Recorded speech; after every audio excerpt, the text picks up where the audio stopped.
Mwanakondoo ameshinda. Naomba nisome neno la Mungu kutoka kitabu cha Mwanzo sura ya 2 mstari ule wa 18. Nitasoma mstari ule wa 24. Bwana Mungu akasema, si vyema huyu mtu awe peke yake, nitamfanyia msaidizi wa kufanana naye. Katika ule mstari wa 24 anasema, kwa hiyo mwanamume atamwacha baba yake na mama yake, naye ataambatana na mkewe, nao watakuwa mwili mmoja. Amen. Leo tutatafakari kwa ufupi kuhusu matarajio ya Mungu kwa ndoa yako. Matarajio ya Mungu kwa ndoa yako. Kila kitu ambacho Mungu alikianzisha lilikuwa na kusudi maalum. Kwa hiyo mwanzilishi wa ndoa ni Mungu mwenyewe. Kama mwanzilishi wa ndoa ni Mungu, maana yake ilipoanzishwa na Mungu kulikuwa na matarajio ya Mungu mahususi kwa ajili ya wanaoingia katika ndoa. Ndio maana si vyema mtu akaingia kwenye ndoa kwa kukurupuka. Si vyema mtu akaingia kwenye ndoa kwa ushawishi fulani. Ndio maana tunaogopa sana wale vijana ambao wanakimbilia kwenye ndoa kisa umri umewaacha. Hatuolewi kwa sababu umri umeenda. Hatuoi kwa sababu tunahitaji kupikiwa. No, kuna matarajio mahususi ya Mungu kwa wanandoa. Tumeelewana wapendwa? Kwa hata kama we uko hapa unajiandaa kuolewa, jua kabisa kuna matarajio ya Mungu katika ndoa. Kuna vitu Mungu anatamani anapoona ndoa ya watakatifu avione. Kuna vitu ambavyo Mungu anatamani kuviona kwa ndoa zetu. Kuna vitu ambavyo hata leo kwenye ndoa za Kikristo hazionekani, hazipatikani, kwa sababu watu wengi wanapoingia kwenye ndoa huwa hawajiulizi, hivi matarajio ya Mungu kwa ndoa yangu ni nini? Umewahi kujiuliza hili swali? Kwamba kwenye hiyo ndoa ulionayo, kwenye hayo mahusiano uliopo, tuachane na wale ambao wana mahusiano ambao hawajui hawataitimiza lini. Maana kuna binti ana uchumba miaka 5 kama vile anasoma udaktari hoteli ya Morogoro. Mungu atakusaidia tu, lakini ninachotaka ujue kwamba Mungu anachotarajia kwenye ndoa yako, umewahi kujiuliza? Kwa sababu kuna watu wanashawishiwa, mpaka wakati mwingine unaunganishiwa. Unafanya masiara kuunganishiwa mtu ambaye unaishi naye maisha yote. Hata kama anakoroma usiku kucha, wewe fikiri maisha yote mpaka kifo kiwatenganisha. Na hamna talaka. Hata kama anafoka muda wote, ndio maisha yake yani. Yaani huyo ndio jao. So umesikia gani ni chaguo lako Huyo ndio wako wako baba. Umesikia Edward? Huyo ndio wako wako. Debora. Yaani hata Edward awe namna gani, huyo ni wako wako. Na usije ukatusumbua, mimi simuelewi. Hata katika kutomuelewa ni wako wako. Maana mara nyingi kuna watu wengine wanakuja hapa, mchungaji mimi simuelewi mwenzangu. Unajua umuelewi kwa sababu ueleweki. Anaeleweka na muelewa ambaye haeleweki. Tumeelewana vizuri? Kuna matarajio ambayo Mungu akiyatazama ndoa zetu kama Wakristo, Mungu anatamani kuona hivi vitu. Bwana Yesu asifiwe. Mwanakondoo ameshinda. Kumbuka kwenye kitabu cha Mwanzo ile sura ya 2 anasema Mungu akaona si vyema mtu huyu awe peke yake, nitamfanyia msaidizi tena atakayefanana naye. Hivi kwenye sura tunafananaga kweli? Mimi namwangaliaga mke wangu namwambia hivi kweli tunafanana kweli? Mbona wewe mfupi zaidi kuliko mimi? Tunafanania wapi? Tunafanania wapi? Tunafanania wapi? Lakini haimaanishi kwa maana ya mfanano wa sura. Ni mfanano wa wito wa ndani. Nisikilize vizuri. Mara nyingi tunatafuta appearance inayovutia.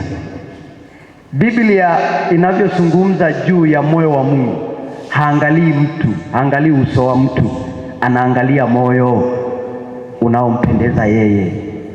Ni kweli hana sura nzuri, hana baby face, mnasemaga vijana nyewe. Hana hata ukisema nipige naye picha unatamani angalau tufanyie editing. Sisi sura zetu za kufanyia editing, bado sisi tunatakiwa tufanane na wake zetu. Yale lazima Mungu anaangalia moyo.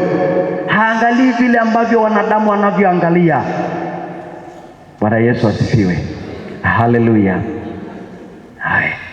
Ndoa ni agano takatifu lililoanzishwa na Mungu. Nafikiri hili nilizungumza.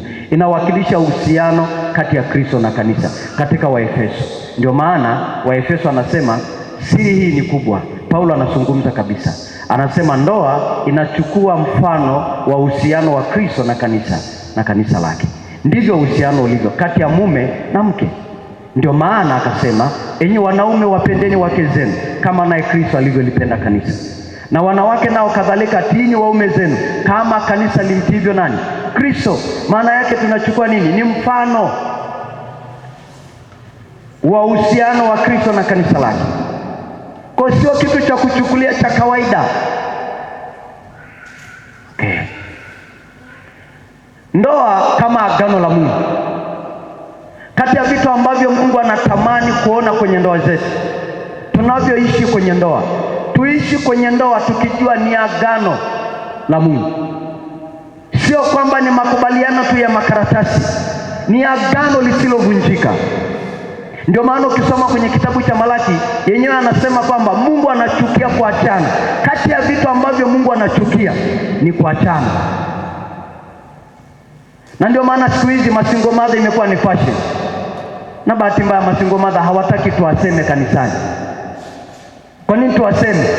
Juzi simeona kwenye taarifa ya habari, mtu kabisa ameweka sherehe ya kushangilia, ya kusherehekea tu kupewa talaka. Hivi unaelewa tunakoenda dunia hii?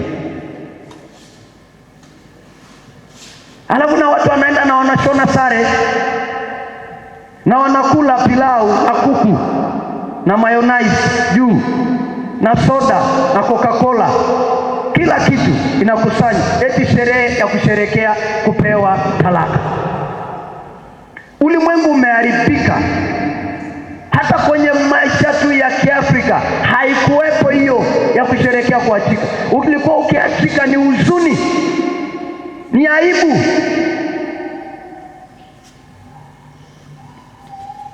Labda mtu hata amue tu kukengeuka mwenyewe, lakini wewe usisherekee. Bwana Yesu asifiwe. Haleluya. Mungu anatarajia uaminifu katika agano hili, utakatifu na uzao wa kiroho katika ndoa. Edward, umeona hiki? Mungu anatarajia sana uaminifu katika ndoa yako. Mungu anatarajia sana. Si tegemeo, si matarajio ya Mungu kuona uaminifu wenu unavunjika katikati ya agano la ndoa. Huyu ni mtaalamu huyu, Timothy Keller, anasema marriage is not merely a human contract but a divine covenant. Hiyo nimezungumza Kinyakyusa. Mwakishala nafikiri na huyu Deborah amenielewa vizuri. Ndoa sio tu jambo la mkataba wa kibinadamu au wazo la mwanadamu. Inafafanua juu ya agano, juu ya uhusiano wa mtu binafsi ambao haubebwi na vile vitu vinavyoonekana. Ni agano ambalo halivunjiki. Hicho ndicho Mungu anachotarajia kwenye ndoa. Hatuingii kwenye ndoa sio kifurushi cha Vodacom kwamba ni ya mwezi. Na sijawahi kuona kama kuna ya mwaka kwenye mitandao yote, ila tunaona tu kifurushi cha wiki, masaa 24, siku 3, siku 7 na mwezi, ila ya mwaka haiwezekani. Yaani kwa mitandao inavyotafuta hela, tukikupa mwaka mzima tutakuona tena. Wanaweka kifurushi ambayo, unajua maana ya kifurushi cha muda ni ili kwamba karibu tena mteja. Yaani usiende moja kwa moja, njoo tena. Sasa ndoa hicho sio kifurushi cha kwamba nenda alafu uje tena. Yaani hii, baba, umenielewa Deborah? Hii ukishamaliza hapa na sisi tunapofungaga wala hata hatujui ufunguo unaendaga wapi. Kwa hiyo usije kusema baba tengua ile ndoa, haiwezekanaki. Haiwezekani. Jambo la pili ambalo Mungu anatarajia kwenye ndoa ni nini? Ni umoja wa kiroho na kihisia. Msio tu wamoja kwa maana kwamba hapa tu kwamba mnakuwa wamoja kwenye macho yetu tu. Si unajuaga siku hizi na unafiki umegeuka kwa ustaarabu. Mkiwa kanisani hapa unajidai kukaa karibu na mumeo, wale mliokaa karibu na mnakaa, lakini mkiwa nyumbani ni paka na nani tena? Paka na nani? Na panya. Mmeelewa? Kwani unakaaga sebule moja? Hawagagi eneo moja. Baba ni mkali kuliko pilipili, mama ni mkali, kila mmoja ni mkali kwenye eneo lake. Ndoa si ndoa, hakuna umoja. Ila sema sasa mkitoka pale ndani pale, mbona watu wanasema jamani, mbona wanapendana? Hamna lolote, mnatuzuga tu nje huko nje. Hiyo Mungu hatarajii, anatarajia umoja kabisa wa kiroho, wa Roho Mtakatifu ndani. Hata mkiwa wenyewe mnabaki kwa wamoja, hata mkiwa wawili. Unajua umoja pia wa kiroho maana yake ni nini? Maana yake hata Debora awe wapi, lakini bado mnakuwa pamoja. Na kwenye hisia maana yake ni nini? Kwamba hata kama Debora yuko popote, hata kama Edward yuko kazini, mama yuko nyumbani, hata kama kabla hajapigiwa simu kwamba nimepata tatizo lolote, huyu anahisi automatically. Hiyo ndoa itavunjika kweli? Hiyo haiwezekani. Lakini kama umebatizwa na petroli mwanangu, basi utaolewa na mwenye gari. Na kama leseni ya udereva, wewe utafuti ndoa, unatafuta kwenda kwa dereva wa mume, sawa. Lakini wanaotafuta ndoa wanaangalia kusudi la Mungu katika ndoa. Bwana Yesu asifiwe. Ndoa ni umoja wa kimwili na kihisia na kiroho, kama ambavyo anasema watakuwa mwili mmoja. Watakuwa mwili mmoja. Kujitoa kwa nafsi nzima ni msingi wa swala kubwa la ndoa. Kwa hiyo hakikisheni mnatengeneza umoja, kila siku mnapalilia umoja. Na kuna ndoa zingine hapa zinapumulia mipira, wanasema tunaishi tu kwa ajili ya watoto. Nataka niwaambie, kati ya vitu ambavyo Mungu alitarajia kwetu wanandoa, nataka nikuambie kwa jina la Yesu, ukarudishe umoja katika ndoa yako, wewe na mke wako. Uaminifu ni moyo wa agano la ndoa. Bila uaminifu ndoa sio ndoa, si ndio? Jamani, hamna uaminifu wote, alafu mnabaki kwanza hamwaminiani, si ndio? Yaani ukikosekana uaminifu hamwaminiani. Nimewahi kuona, nilitaka niwaonyeshe video moja, inachekesha lakini inahuzunisha. Mwanaume yuko bafuni anaoga, simu ameacha mezani na mke wake yupo naye anajiandaa, walikuwa wanajiandaa kutoka. Ghafla simu ikaita. Wezi amini, jamaa alitoka na mapovu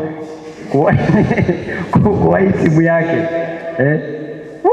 Simu wanakuambia mwanaume atasahau vitu vyote, lakini hawezi kusahau simu nyumbani. Simu ukikuta sasa wewe simu mnasahau simu mpaka unabeba ya mke wako na mke anabeba ya mume. Wewe mbinguni nyesi mnaingia tu mapema kabisa kabisa.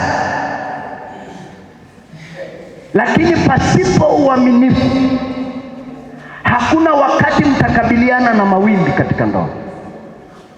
Uaminifu ndio moyo wa agano la ndoa. Mtu asiwadanganye. Na siku hizi watu siku hizi tunakutana na motivational speaker. Hata aliyeachika anafundisha ndoa. Tena anafundisha tena yeye mwenyewe unakuta ameachika mara 4. Wewe ndoa zote 4 zimekushinda, alafu natufundisha nini? Alafu anayofundisha anakuambia mwanaume asikuyumbishe. Maisha yanawezekana bila mwanaume. Hivi hayo ni mafundisho kweli ya kusikiliza kweli mtu uliokoka kweli? Alafu unategemea mtu ambaye anasikiliza hayo mafundisho utalinda ndoa yako kwa gharama yoyote? Tena kuna wakati fulani unasema we, ndio maana inafika mahali anamwambia wewe, mimi sijaua kwetu, narudi. Sasa kuna mmoja akasema, nilicheka kweli Edward. Sasa usimfanyie. Siku moja ukiona Debora ameweka mabegi anasema anaenda kwetu, na wewe funga vya kwako nenda kwenu. Kwani nani ana kwao? Alafu huyu akiuliza watoto ataenda wapi, mwambie wataenda kwao. Maana kila mmoja anasema anaenda kwa wazazi wangu. Nani ana wazazi? Msianze kukaa kwenye ndoa kama vile ndio ni kigenge cha wahuni, hamwaminiani, mtatengeneza. Na sikilizeni niwaambie, kati ya kizazi ambacho ni ngumu sana kuwalea watoto ni katika vizazi hivi. Hakuna, wewe fikiri mwanandoa, fikiri tu mama mwenye nyumba hapendi kuonywa na mume, watoto watapenda kuonywa? Sasa wewe umuonye nani kama wewe upendi kuonywa? Upendi kuambiwa, huambiliki. Mungu anatarajia kwenye ndoa zetu uaminifu usioyumba. Haijalishi unakutana na nini katika ndoa. Debora, siku moja huyu kijana akikwambia ondoka nenda kwenu, beba kilicho chako, usimwache, naye ni wa kwako. Wewe bebana naye, ita taksi, mbebe na yeye kwenye taksi, nenda naye kwenu. Umenielewa binti yangu? Yaani huyu sasa, huyu akikurupuka tu, akitaka kukupima, wewe mwambie tu kilicho changu, hamna shida, usimwache tafadhali, naye ni wa kwako. Hata Biblia imesema mwanamume atawacha baba yake na mama yake, sikio, ataambatana na wewe, mtakuwa mwili. Sasa wewe utaendaje kwa kwenu wakati yeye yupo? Unamwachaje? Hamwezi kutengana saa hiyo, mmekuwa mwili mmoja. Chako chake, chako eti chako ni chake, chake ni chako, si ndio? Sasa wakina mama wapendagi sana hiyo, hawapendi. Anasema mshahara wa baba ni wa familia, wa mke ni wa mama. Bwana Yesu asifiwe. Malaki sura ya 2 mstari wa 16. Katika Malaki, kati ya vitu ambavyo Mungu anapendezwa ni swala la uaminifu katika agano la ndoa. Nataka niwaambie kitu kimoja. Mkiwa waaminifu katika mambo katika maisha yenu ya ndoa, maana yake hata maombi yenu yatakubalika mbele za Mungu. Sasa watakubalika wasio waaminifu? Kila mmoja. Alafu bahati mbaya sana kwenye swala la uaminifu, watu wengi wanafikiri tu ni kuchepuka. Uaminifu unaenea maisha yote ya wanandoa, maisha yote ya wanandoa. Sasa wewe unaambiwa ulikuwa wapi? Nilikuwa kwa wazee kule, nimeenda kuwasalimia. Kumbe ukwenda kwa wazee, siku akija kugundua siku ile umedanganya, umekosa uaminifu. Uwe mkweli kwenye ndoa, si ndio? Muwe wa kweli kwenye ndoa, mwambizane ukweli. Japo sasa eti mzee, kuna mambo mengi nasema, baba ngoja niseme uongo kwa hekima ili kuokoa ndoa. Hiyo sio kuokoa, hiyo ni kubomoa. Eleza ukweli kwamba mimi bwana leo nimechelewa kwa sababu nilikuwa airport, nimechelewa kupokea wageni. Hivi ndo naenda kupokea wageni baba? Wewe mwambie tu. Ila sema sasa sio kila siku nasingizia wageni kutoka Ulaya, Marekani. Swala la uaminifu ni swala ambalo Mungu analihitaji.